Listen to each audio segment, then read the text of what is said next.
ജ്യോതിഷ പന്തിയിലേക്ക് എല്ലാ പ്രേക്ഷകർക്കും സ്വാഗതം. ഇന്ന് വിചിന്തനം ചെയ്യുന്നത് 2025 മെയ് മാസം 31-ാം തീയതി വരെ ശുക്രൻ തൻ്റെ ഉച്ചരാശിയായ മീനം രാശിയിൽ സ്ഥിതി ചെയ്യുന്നു. അത് 123 ദിവസമാണ്. അത്രയും ദീർഘകാലം ശുക്രഗ്രഹം ഒരു രാശിയിൽ നിൽക്കുക സ്വാഭാവികമല്ല.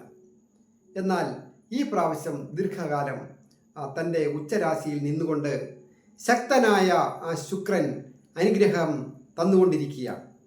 അത് മിഥുനം രാശിക്കാരായിരിക്കുന്ന മകയിരത്തിൻ്റെ 3-4 പാദങ്ങളും തിരുവാതിരയും പുണരത്തിൻ്റെ ആദ്യത്തെ 1-2-3 പാദങ്ങളും അടങ്ങുന്ന നക്ഷത്രക്കാർക്ക് വന്നു ചേരാവുന്ന ഭാഗ്യാവസ്ഥകളെക്കുറിച്ചാണ് ചിന്തിക്കുന്നത്.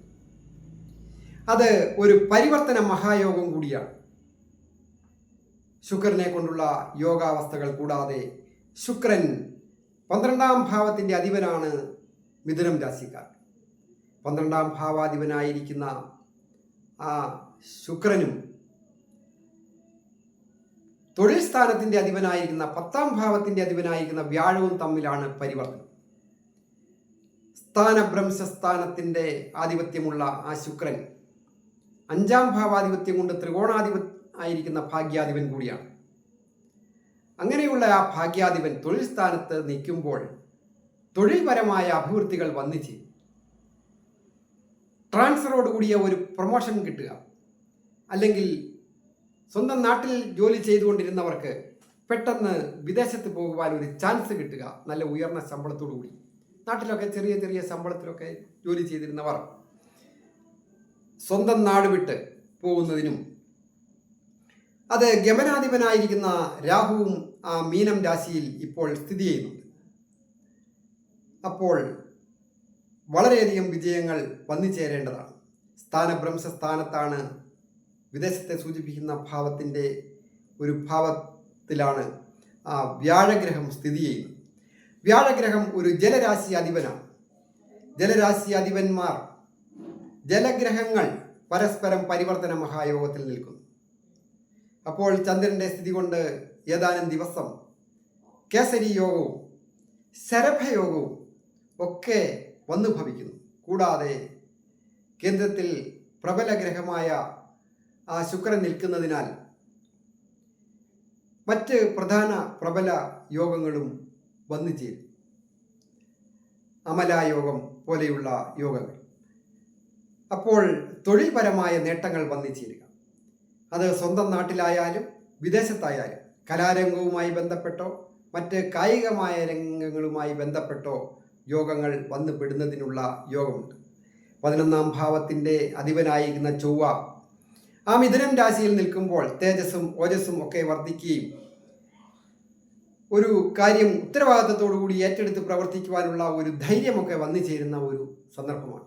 അത് കലാരംഗത്തായാലും കായിക രംഗത്തായാലും സ്വന്തമായിട്ട് ബിസിനസ്സുകൾ ചെയ്യുന്ന, ബിസിനസ് രംഗത്ത് നിൽക്കുന്നവരായാലും വ്യാപാര മേഖലകളിലോ മറ്റ് കലാരംഗങ്ങളിലോ ഏതെങ്കിലും സ്ഥാപനങ്ങൾ സ്വന്തമായിട്ട് നടത്തി ഉൽപ്പാദനമൊക്കെ ചെയ്ത് വിതരണം ചെയ്യുന്നവർ, ഭക്ഷണ വസ്തുക്കളാകാം, വസ്ത്രങ്ങളാകാം, മറ്റ് ഗൃഹോപകരണ നിർമ്മാണ വസ്തുക്കളാകാം, മറ്റ് വാഹനവുമായി ബന്ധപ്പെട്ട വസ്തുക്കളാകാം, തീരദേശത്തുള്ള മത്സ്യബന്ധനവും വ്യാപാരവും വിപണനവുമായി ബന്ധപ്പെട്ട ജോലികളൊക്കെ ചെയ്യുന്നവർക്കായാലും, ആരോഗ്യ മേഖലയിൽ പ്രവർത്തിക്കുന്നവർക്കോ മറ്റ് മെഡിക്കൽ രംഗം, അതുപോലെ തന്നെ IT മേഖലകളിൽ ജോലി ചെയ്യുന്നവർക്കുമൊക്കെ കമ്പ്യൂട്ടറിൽ ഡിസൈനിങ് കലാരംഗവുമായി ബന്ധപ്പെട്ട് ആനിമേഷൻ പോലെയുള്ള നിരവധി തൊഴിലുകൾ കമ്പ്യൂട്ടറിൽ തന്നെ ചെയ്യുന്ന ധാരാളം ആൾക്കാരുണ്ട്. ചിത്ര വരയ്ക്കുന്നവർ, ആർക്കിടെക്റ്റേഴ്സ്, ഇൻറ്റീരിയർ ഡിസൈനേഴ്സ്, മറ്റ് കലാകാരന്മാരായിരിക്കുന്ന സ്റ്റേജ് പ്രോഗ്രാം അവതരിപ്പിക്കുന്നവർ, സംഗീതവുമായി ബന്ധപ്പെട്ട ജോലികൾ ചെയ്യുന്നവർ, സാങ്കേതിക വിദ്യ, അതുപോലെ ഉപകരണ സംഗീതം കൈകാര്യം ചെയ്യുന്നവർ, അതുപോലെ ഈ ബ്യൂട്ടി പാർലർ നടത്തുന്നവരായാലും മേക്കപ്പ് മാൻമാർ, അങ്ങനെയുള്ള തൊഴിലുകളൊക്കെ ചെയ്യുന്നവർക്ക് അഭിവൃദ്ധികരമാണ്. സ്വന്തം നിലയ്ക്ക് ഒരു കഴിവ് തെളിയിക്കുവാൻ സാധിക്കുന്ന ഒരു സമയങ്ങളാണ്. വിജയങ്ങൾ വന്നു ചേരും. അത് ഏത് തൊഴിൽ രംഗത്ത് പ്രവർത്തിക്കുന്നവർക്കായാലും സ്വന്തം നാട് വിട്ടുമൊക്കെ ബിസിനസ് വിപുലീകരിക്കുവാനും യോഗമുണ്ട്. അത് ഷെയർ മാർക്കറ്റിംഗ് ചെയ്യുന്നവർക്കായാലും മറ്റ് ഊഹാപോ കച്ചവടങ്ങളായ ബ്രോക്കറിംഗ് പരിപാടികളോ, വസ്തു ബ്രോക്കറിംഗ് ആയാലും വാഹന ബ്രോക്കറിംഗ് ആയാലും വിവാഹ ബ്രോക്കറിംഗ് ആയാലും ഒക്കെ വിജയിക്കുന്നതിന് യോഗമുണ്ട്. ഏജ് ഓവറായിട്ട് നിൽക്കുന്ന യുവാക്കൾക്കായാലും ഒരു വിവാഹം വന്ന് വാക്കാകുന്നതിനും ഈ സമയം അനുകൂലമാണ്. ദമ്പതികളായിട്ടുള്ളവർക്കും ഐശ്വര്യപൂർണമായ കാലം. പൊതുവെ ദേഷ്യമൊക്കെ ഒഴിവാക്കേണ്ടതാണ്. കുടുംബത്ത് കലഹങ്ങൾ ഉണ്ടാകാതെ വളരെ ശ്രദ്ധിക്കണം.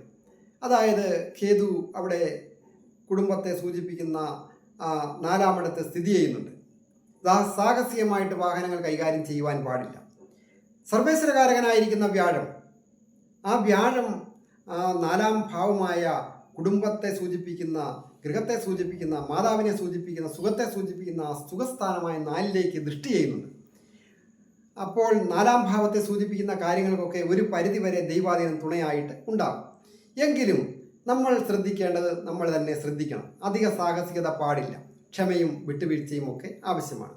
അത് വീടിന് പുറത്തൊക്കെ പോയി ജോലി ചെയ്യുന്നവർ, അങ്ങനെയുള്ളവരാണല്ലോ ധാരാളം. അവർ സഹപ്രവർത്തകരുമായിട്ടും മറ്റ് ഇടപാടുകാരുമൊക്കെ ആയിട്ട് ശത്രുത വളരാതെ വളരെ ശ്രദ്ധിക്കണം.